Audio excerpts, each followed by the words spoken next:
Hi everyone, नमस्ते, welcome to my channel. चलिए देखते हैं आपकी रिलेशनशिप के बारे में। आप सिंगल हैं, मैरिड हैं, रिलेशनशिप में हैं, एक्स्ट्रा मैरिटल अफेयर्स में हैं, या जो भी आपकी लव एंड रिलेशनशिप रीडिंग है, ये सभी से रेजोनेट करेंगी। ये जनरल रीडिंग है, तो इसमें से जितना आपके साथ रेजोनेट करे उतना लीजिए, बाकी को जाने दीजिएगा। आज हम थोड़ा सा इसको डिटेल में रीड करेंगे। पहले हम देखेंगे कि आपके पार्टनर्स के मैसेजेस क्या हैं।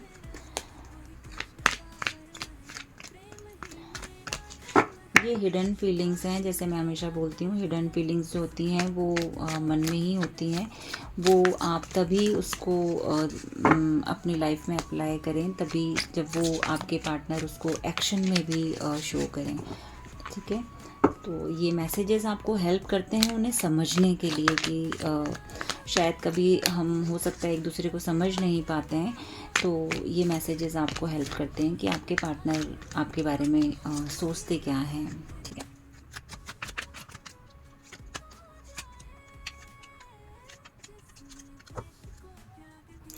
बॉटम ऑफ द डक में है यू टच्ड माई हार्ट। ठीक है, मैसेजेस हम देखेंगे, साथ में हम थोड़ा एनर्जीज भी देखते हैं। ठीक है, आपकी रिलेशनशिप की एनर्जी चेक कर रहे हैं, है ना।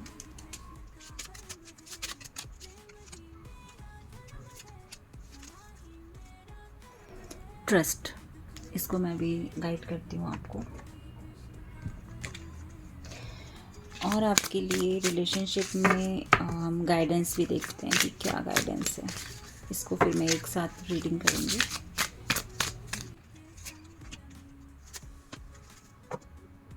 इनसिक्योरिटीज, चलिए ठीक है। I can't live without you, I want to reconcile, I can't see you crying, I apologise for whatever wrong I did for you. ठीक है, इसमें आपके पार्टनर अभी भी आपकी तरफ कहीं ना कहीं पॉजिटिव हैं, चाहते हैं, आपको पसंद करते हैं, और उनसे जो मिस्टेक हुई है उस पर वो माफ़ी भी मांगना चाहते हैं। अंदर से उन्हें फील होता है कि वहाँ वो कहाँ रॉन्ग थे, या स्टिल वो कहाँ रॉन्ग हैं, क्योंकि एनर्जीज़ में मिक्स्ड सिग्नल्स हैं। अभी भी आपको क्लियर नहीं समझ आ रहा है कि पर्सन चाहता क्या है या चाहते क्या है।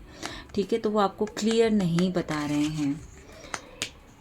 अब इसमें एनर्जी हम देखते हैं कि क्या है और क्यों है। तो इसका है कि इनसिक्योरिटीज़, कहीं ना कहीं आपके पर्सन को जो प्रॉब्लम थी वो इनसिक्योरिटी की प्रॉब्लम थी, है ना। उनको लगता था कि जो उनका रिलेशनशिप है ना, तो वो उनका कॉन्फिडेंस उतना शो नहीं कर पाए। उनको अपने रिलेशनशिप पे कॉन्फिडेंस नहीं था। उनकी खुद की इनसिक्योरिटीज़ आपके रिलेशनशिप पे बहुत भारी पड़ी हैं। उन्होंने अपनी इनसिक्योरिटीज़ पे काम नहीं किया। ये इनसिक्योरिटीज़ मुझे जो है वो आपकी लैक ऑफ फ्रेंडशिप की वजह से, जो एक रिलेशनशिप में चाहिए होती है कि रिलेशनशिप जो है वो सिर्फ देने या लेने के लिए नहीं है, उसमें काफ़ी चीज़ें हमें फ्लावरिंग करनी पड़ती है, टेक केयर करनी पड़ती है। तो इन इनसिक्योरिटीज़ की वजह से मुझे ऐसा लगता है कि आपके पार्टनर की तरफ से जो एक्शंस आनी चाहिए थी वो नहीं आई, इसलिए आप लोगों को इश्यूज़ आए हैं। लैक ऑफ फ्रेंडशिप रही है। ठीक है, आप दोनों का फ्रेंडशिप बॉन्ड नहीं अच्छा था आपके रिलेशनशिप में, इसलिए मुझे ऐसा लगता है कि प्रॉब्लम है। और दूसरा हीलिंग, तो हीलिंग भी प्रॉपर देखिए, हीलिंग, रिलेशनशिप की हीलिंग एक बहुत वास्ट टॉपिक है, और एज ए रिलेशनशिप काउंसलर भी मैं आपको कभी इस पे वीडियो बना के गाइड करूँगी। आप अपनी पर्सनल मुझसे गाइडेंस लेना चाहें रिलेशनशिप का तो ले सकते हैं। हीलिंग रिलेशनशिप की होती है, इंडिविजुअल पर्सन की होती है, तब जाके वो रिलेशनशिप जो है वो ब्यूटीफुली ग्लोरीफाई होता है। ओके, तो इस रिलेशनशिप में इस टाइम मुझे ऐसा लग रहा है कि ट्रस्ट जो है वो टूट चुका है ना।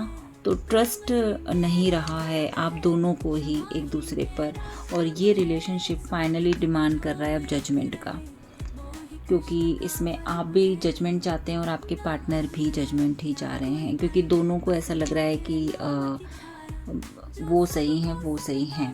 ठीक है, तो ये मुझे ईगो फाइट्स दिख रही हैं, कॉम्पिटिशन्स दिख रहा है, एक दूसरे से जेलसी भी है कहीं ना कहीं। अंदर आपके फीलिंग्स ज़रूर है कि चाहते हैं, लेकिन उसको शो ही नहीं करते हैं क्योंकि इनसिक्योरिटीज़ इतनी ज़्यादा हैं।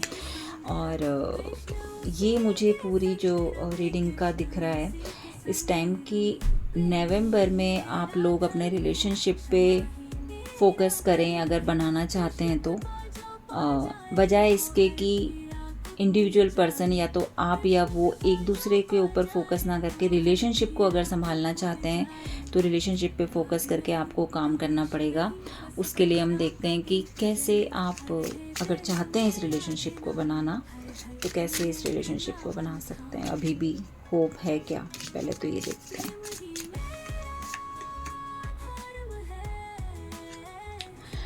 देखिए, don't make decision based on guilt on what you think you should do, for it is only is being true to yourself that you can be true to others। सबसे पहले जैसे मैंने आपको बोला कि इनसिक्योरिटीज़ की वजह से जो आपके पार्टनर को इश्यूज़ हैं, तो पहले आपको खुद पे ही ध्यान देना है। ठीक है, और जैसा कि मैंने आपको बोला है कि खुद पर फोकस करने से ही चीज़ें सुधरती हैं, चाहे वो हमारी सिचुएशन हो, चाहे रिलेशनशिप हो, चाहे हेल्थ हो, चाहे करियर हो या बिजनेस हो। जब तक आप खुद के ऊपर काम नहीं करेंगे आपकी सिचुएशन चेंज नहीं हो सकती। और खुद पर आप जब तक आप खुद से सच नहीं बोलेंगे, है ना, ये मुझे मेल पर्सन की एनर्जी ज़्यादा दिख रही है। ओके, तो कहीं ना कहीं आपके रिलेशनशिप में आप मेल हैं तो आप, या फिर आप फीमेल हैं तो आपके पर्सन को कहीं ना कहीं गिल्ट की एनर्जी से बाहर आने की ज़रूरत है और खुद के ऊपर सच का सामना करना पड़ेगा कि कहाँ उनसे भी मिस्टेक हुई है, और उसको एक्सेप्ट करेंगे अगर वो, तो इस रिलेशनशिप पे काफ़ी अच्छा काम हो सकता है स्टिल।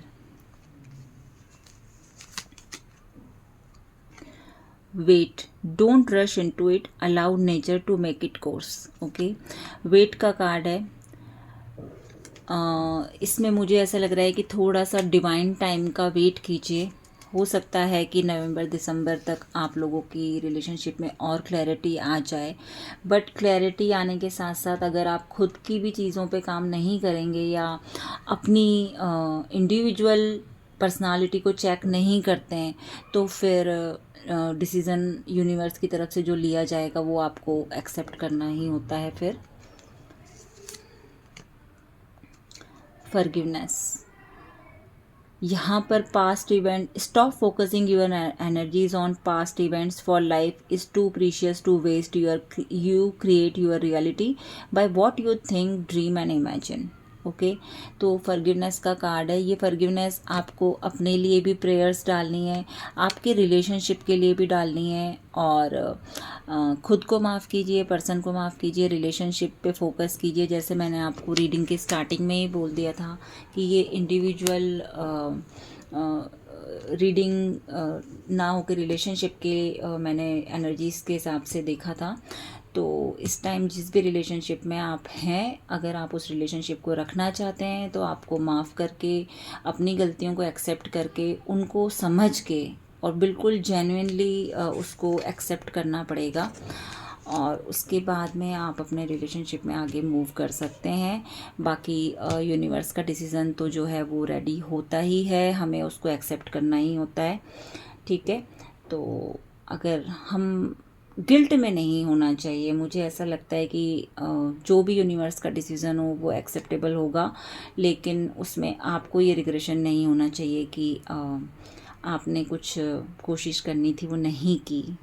उसके बाद में अगर आप अपना बेस्ट दीजिए ताकि आप कभी अपनी लाइफ में रिग्रेशन में ना जाएं, गिल्ट में ना जाएं, और अपनी लाइफ में पॉजिटिवली आगे बढ़ें।